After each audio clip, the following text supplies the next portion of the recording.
با لگد دور و برش، وای خدا را چه کنم، ضربه ها شد تبرش، وای خدا را چه کنم.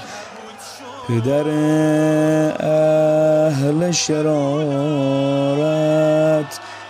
به بتون سیلی زد، خوندل است هر پسرش، وای خدا را چه کنم. پشت در شد ز علی کرد دفاع، گشت رمی جمرش، وای خدا را چه کنم.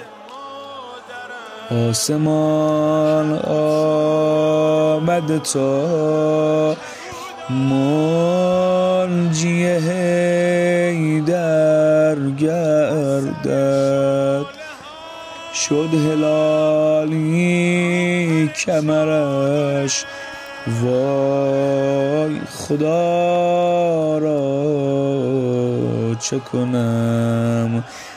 محسنش با لگد آتش زقوم فتاد، رفت سلس ثمرش، وای خدا را چه کنم. دختر اختر هر اختر حق افتادش، کشته گشته پسرش، وای خدا را چه کنم.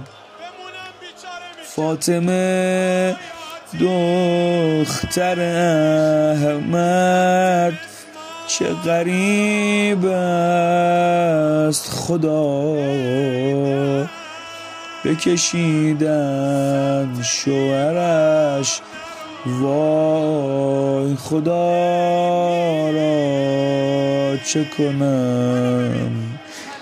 دست بسته علی را مجلس طاغوت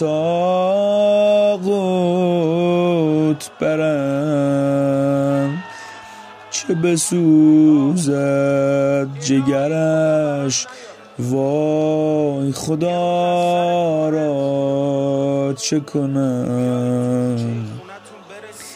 ارشیب میشه عزادار شده بر مادر، کرده مشکی به برش، وای خدا را چه کنم.